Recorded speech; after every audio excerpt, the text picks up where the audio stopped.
ci yéen kaay dañ ci ànd ak Hadj Assane Gueye. jàngoroy coronavirus su weesoo bakkan ya muy rotal ak yaram ya muy jàpp na it gafaga gouvernement bu Sénégal observateur xëy xamal ñu ne lu ëpp juróom fukki milliards dépensé gum nanu ko ci pajum malade yi ko amee 3 milliards ñu xayma ko ci li dem ci prime de motivation ngir personnel bi fajee lu jëm ci junni milliards yi gouvernement bi taxawee nag ngir ak ndëgërlaay ci xeex beeg jàngoro ji ministre Abdoulaye Daouda Diallo ci yéenekaay bi di Les Échos di ci indi leeral mu ne 2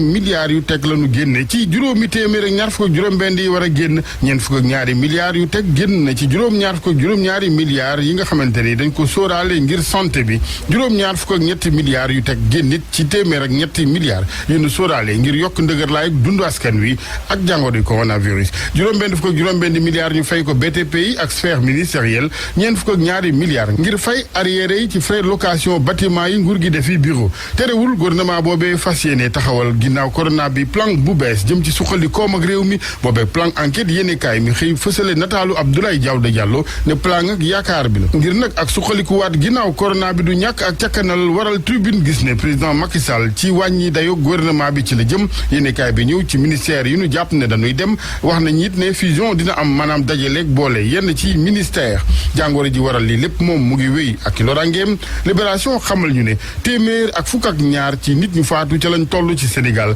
diwaanu Thiès rek moom juróom-benn fukk ak juróomi kaayu bees ci ñaari fan am na ko ci prison diwaanu Njaareem fukki prisonnier yu amee jàngoro ji susu aane foofee kay ca boobu kaso jéy ju mag a fa am lépp nag mu ngi daal di tàmbale ci waay ji toll ci juróom fukki at ak juróom-ñeent amee woon jàngoro ji teg ca hypertension moo ko wàll juróom-ñaari prisonnier yeneen yu mu nekkal ak it major bu infirmerie prison ba yéene kaay bi tiit sax ñu wàll fa ñeneen laas moom yëgal ñu loraange jàngoro ji ci l'hôpital Mame Dabakh Malick radiyallahu anhu ci Tivaouane ak juróom-benn sage-femme ak brancardier bu ko fa amee ci xeex be coronavirus nag ci réew mi ak dogal yu mujj yi président Sall jël bokk na ci yëkkatik état d'urgence bi Sud Quotidien boobu geste arrière la ni opposition bi da caa mer ba futt ne lu xew ëllëg moo mag boobu deltu ginnaaw muy Mamadou Lamine Diallo di Thierno Alassane Sall di Abdoul Mbaye Moustapha Diakhaté ne ko noonu ñoom ñëpp ci seeni réaction ginnaaw yëkkati état d'urgence gi mooy président daa sàkki dafa seetaan professeur Moussa Seydi jiite fajkat yi gàddu maladie coronavirus ci Sénégal moom gis-gis beneen la am ci njiitu réew mi ci Le Soleil mu ngi rafetlu bu baax mbébét gi mu am moom président Sall jëm ci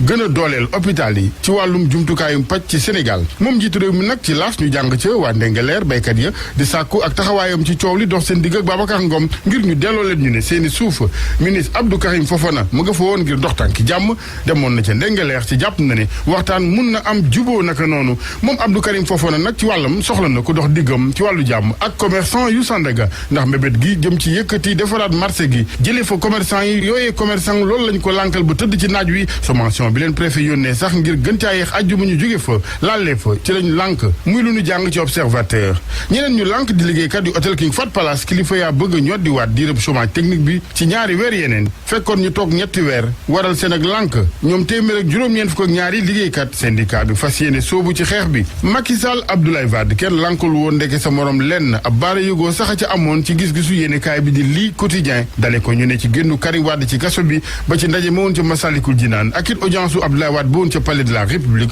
lépp nag waroon jeexee ci gouvernement d'entente nationale corona bi ñëw ñu ne yàq plan yépp lamb ji moom Sénégal su plan yi yembee dina dekkiwaat ak promoteur bi di Gaston Mbengue moom Gaston bi source a jàppee kenn wala ki gën a ràññiku kàngam ci promoteur yi Sénégal fas na yéene taxawal Balla Gaye 2 Gris Bordeaux Tapha Tine mu ne nag su lankee dajeg rëg-rëg du ko amal mbër meneen ndax rëg-rëg la sóoraale woon ngir moom sunu lamb ne Gaston décroché na revanche du siècle Balla Gaye 2 Gris Bordeaux ca loolee staff bu Balla Gaye dëggal nañu ko yéenekaay bi ne Boy Niang moom juróomi millions yi nu ko dégtaloon ngir mu sëgg bërit da koo gàntu waaye Gaston Mbengue ci yéenekaay bi dafa jàpp ne Boy Niang mooy doon ki ciy perte